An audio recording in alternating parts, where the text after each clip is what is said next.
Hello, Warfare in the Ancient World people, and welcome to part 2 of Unit 5, in which we have met the Persians in general, and now we're going to meet their military and take them out for a spin at the Battle of Marathon. Before we do that, though, we've had a few of you with illnesses and deaths in your families. Rob and I and Jimmy all just have you in our thoughts. We're thinking of you, and please don't hesitate to reach out if you need more help as the days go on. A lot of things that we can't control here, but one of the advantages of asynchronous learning is that I can be flexible, and it's one thing I can do for you. So just please ask. You can have more time. It's fine. And I'm so terribly sorry.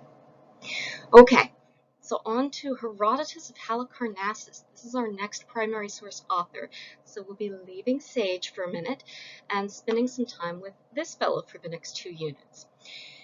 Herodotus, as I've mentioned, he's from Halicarnassus, which is in Ionia. That's not the Greek mainland. That's along the coast of what's now Turkey, ancient Anatolia, living under Persian control. And he's writing his Historia, which in Greek means a tour or a first-person eyewitness account. This comes to give its name to the discipline of history, which is what I do for a living, so yay, shout out. 420, you may notice, is a little distant from the events that we're talking about today. The Battle of Marathon happens in 490 BCE, so this is 80 years later.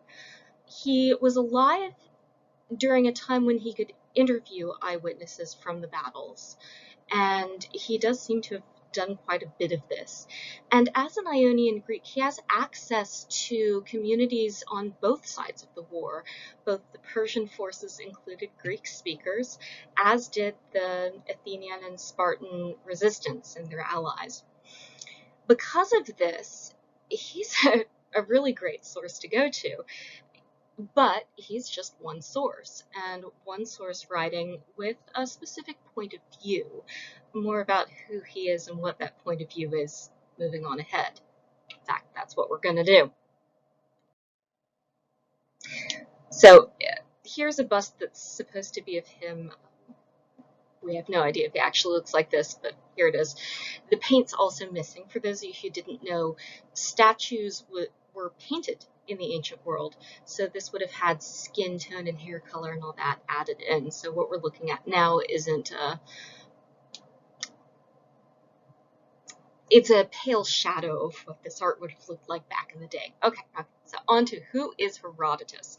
As I've mentioned, he's Ionian, and he comes from Artemisia's hometown, Halicarnassus. He grew up under her son and we don't know if he would have known the family directly. We're not quite sure about his social status, but it's pretty high up enough that he can afford to travel all over the Mediterranean. And this seems to have been what he did with his life.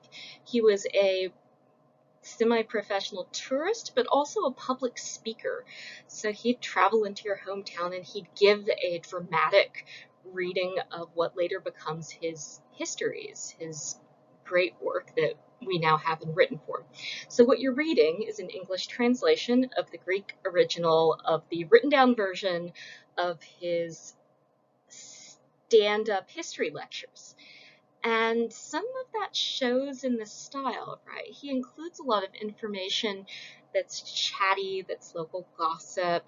He also talks a lot about the different peoples of the known world, their customs, geography. I mean, he includes a lot of stuff that we don't think of as part of a historical genre, but for Herodotus it's important because he's operating under this belief that knowing a people's identity and customs and place in the world is essential for figuring out why they do the things that they do and why they make the decisions that they make, particularly in the context of warfare.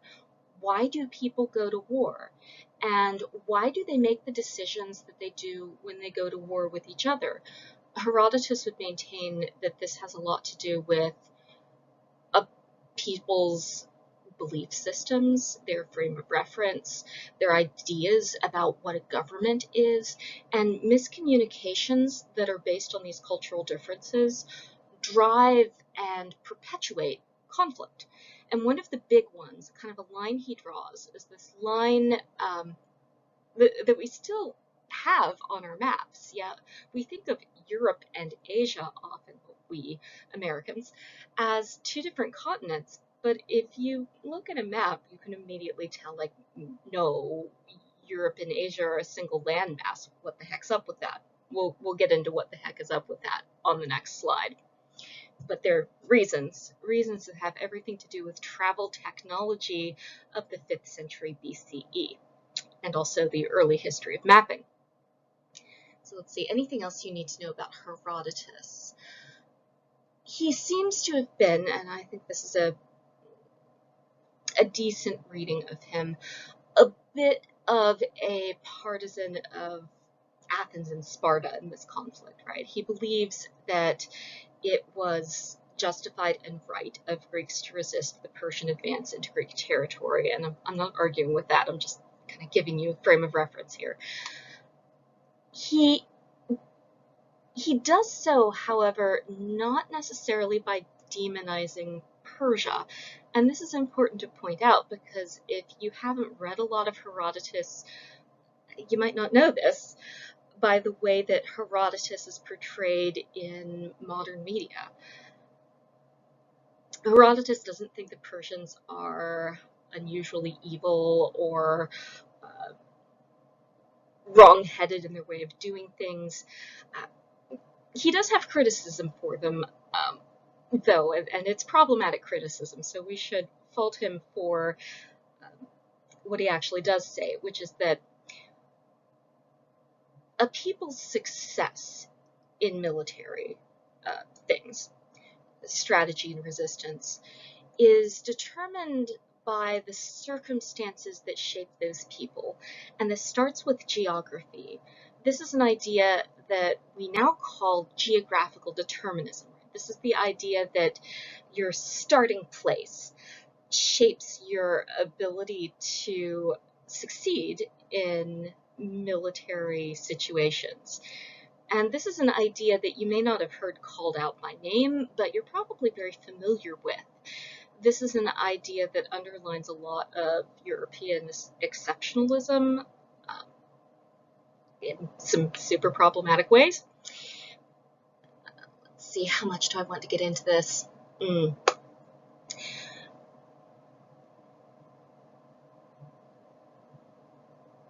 The idea that too much softness makes you not militarily ready is at the heart of this. So that if you say, have too many luxuries, or you don't live a hard, badass enough life, that you yourself will not be ready when the disaster comes. You're probably familiar with this concept, yeah. This is something Herodotus buys into big time, and he uses it to answer the big question coming out of this conflict, which is namely, why didn't Persia win?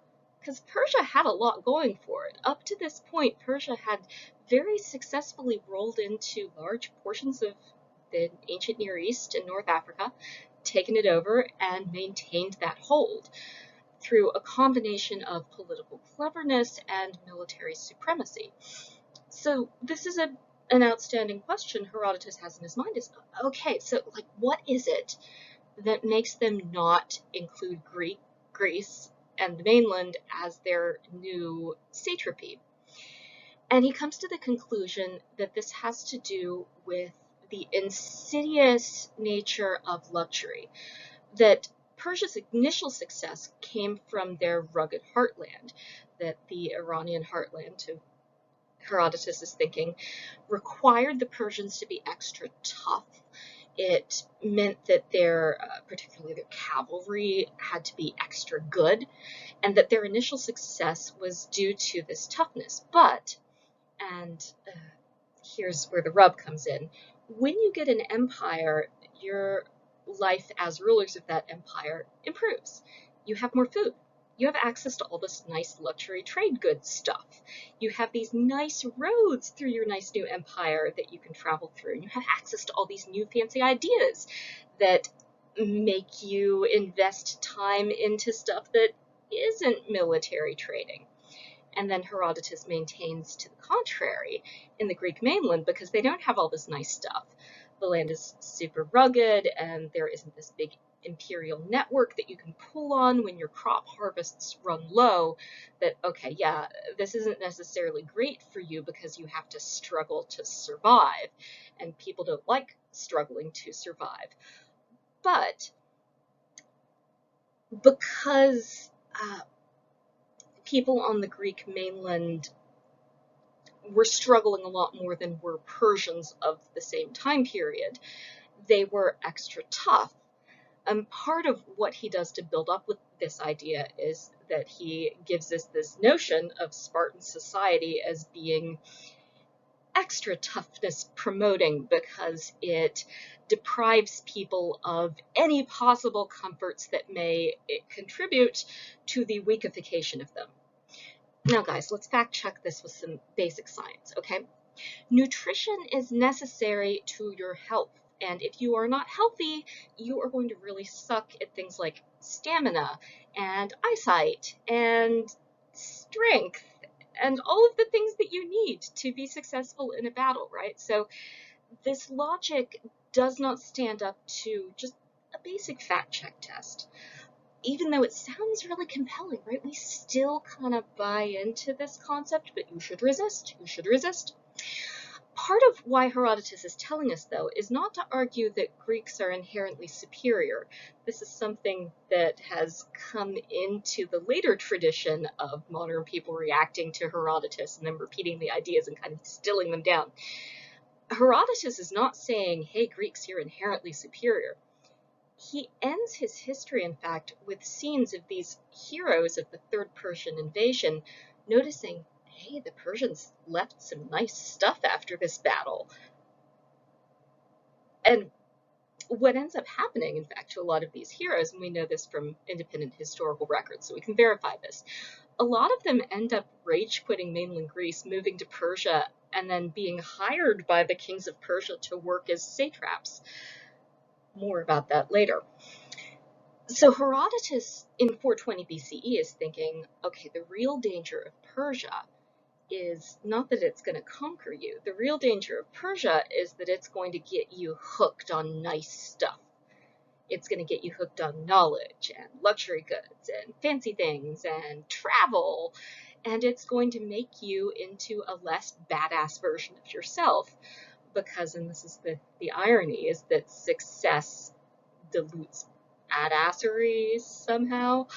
Again, this logic doesn't hold up, but this has been super influential logic, and logic that's probably touched your life in a real and measurable way. Yeah, it's in the way that we shame particularly men for investing in skincare products and nice bathing products and, you know, comfortable razors. It's in our gym cultures and the way that we body shame people for having certain kinds of bodies. That logic ties into this greater logic where adversity is somehow the secret ingredient to success. Like a lot of ideas, it's not that it's all untrue. Having to overcome obstacles does teach you things. It does help you to build character sometimes. But sometimes adversity just messes you up. Adversity isn't a good in and of itself. And it shouldn't be necessary to say this, but I'm going to say it anyway. Inflicting adversity on people and then telling yourself, oh, this will just make them tougher. I think that that's an idea that you should sit with for a while and fact check before you decide that you believe it. I'm not telling you what to think. I'm just kind of giving you something to think about. But Herodotus doesn't begin this conversation, but he certainly makes this conversation front and center. And it continues to be part of the way that Greeks and then later Romans talk about concepts of toughness. And this filters into the way Greeks and Romans talk about things like masculinity and warfare ethos and what an ideal citizen should and should not be doing with mostly his, but sometimes her time. There's a lot to unpack here, and I'm just kind of scratching the surface, but I feel like it's responsible to let you guys know this is why Herodotus is telling you this version of history, and this is why he's choosing the heroes that he does. We're not reading the whole history, though, so it's important to keep in mind a lot of his badass heroes, at least the ones who don't end up dead, like Leonidas, sorry, he dies. Spoilers. I hope that didn't ruin Herodotus for you. The ones who lived through these conflicts end up medizing, essentially. And one of the examples of this, Miltiades, this was in your reading for this week. So if you read like all the way through to the end, after the Battle of Marathon and into what happens to Miltiades after the Battle of Marathon, you recall he's the Athenian general in charge on the day when Athens wins the Battle of Marathon. Very important battle, end of the Second Persian invasion. Super big deal. He then goes and uses his hero status to get the state to back him on a personal vengeance quest. And then he gets kicked out of Athens and he ends up living in Persia. So he medizes. And this is part of what Herodotus is thinking about, is not so much that Athenians or Spartans are superior badasses, but that, hey, anybody can fall prey to the allure of having a nice life. And that's what Persia offers you, is a nice, comfy life. And Herodotus would maintain, you must resist that nice, comfy life because it will make you weak.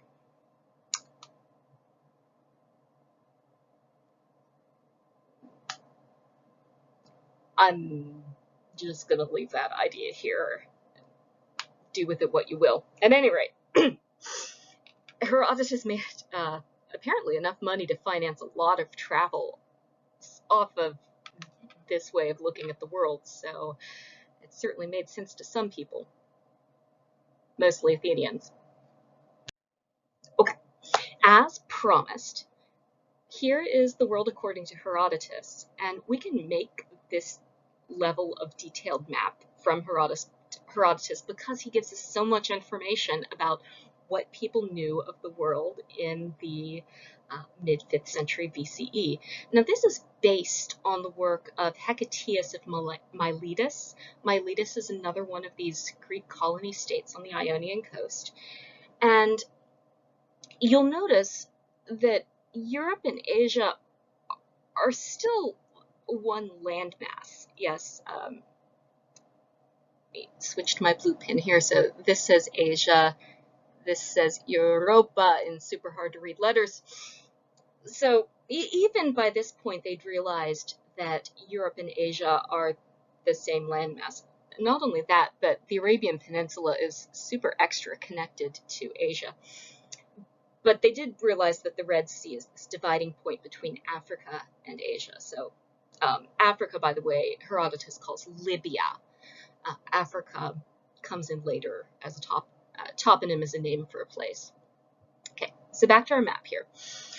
Why then are Europe and Asia talked about as if they're separate landmasses? Well, this has everything to do with geographically what's going on here. Now, you're used to seeing this part of the map a little bit more north-oriented because this is that same area that we met with the Proto-Indo-Europeans. This is like the steppe land of the Proto-Indo-Europeans, and still, you need to have very good horse technology in order to make it through this area, and it's not uninhabited in this period. A group of people called the Scythians, who were this nomadic people who were apparently very aggressive. At least according to Herodotus, they're super aggressive, like drinking out of their enemies' skulls levels of aggressive. Also, they like to take steam baths with cannabis, Herodotus tells us. So, like, you can use that information as you will. Now, what this has to do with his argument about, like, not having nice things makes you tougher, I'm not sure, but on we go. The point is that this overland route effectively was impassable for Greek speakers. The route that was accessible to them was the sea route. The Greeks were a seafaring peoples, as were pretty much everybody around the Mediterranean. You had to know your way around a ship. And that's why the Greeks of Ionia were so attractive to the Persian Empire.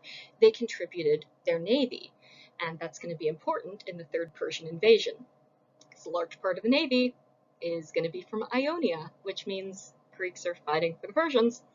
Okay, so two people whose point of view is centered around the Mediterranean, right? Here's the Mediterranean. I'll do that again in red so it tracks well. This sea route into the Black Sea, sort of, there we go. Yeah, so there's the Black Sea, and then up into the Sea of Azov, which is super big in this version of the map. If you look across here, there are all of these rivers too, which was super swampy. It was hard to cross. So like a land route from Asia to Europe is effectively useless, and that's going to become a major plot point in this war. So if you can't get from one side of a landmass to the other side of a landmass effectively, especially with an army, then referring to them as two separate landmasses makes sense. Now, there's no excuse for that now. We have cars and highways. Like, we can totally get across this landmass now. But the fact that we still refer to Europe and Asia as if they're two separate and distinct landmasses is an artifact of this earlier time and this Mediterranean-centered world. Now, in a Mediterranean-centered world, we need to remind ourselves, North Africa is at the center, right? So this is not necessarily Eurocentric in the way we think of Eurocentric models of the world.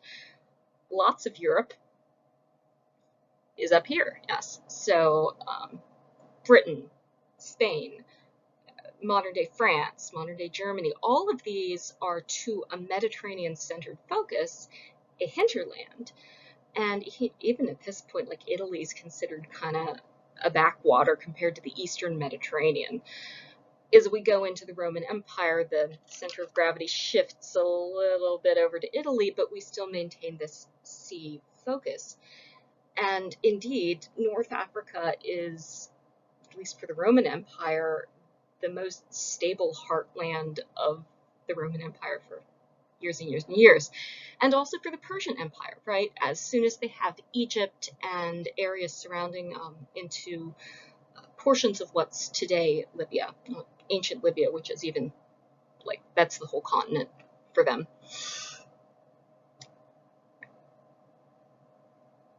This is a world in which Africa is always a part and always included, and yeah, so it's just sort of adjust your focus of where the center of the world is for ancient Greece and ancient Rome into the Mediterranean, and don't forget Africa's there, is my point. Okay,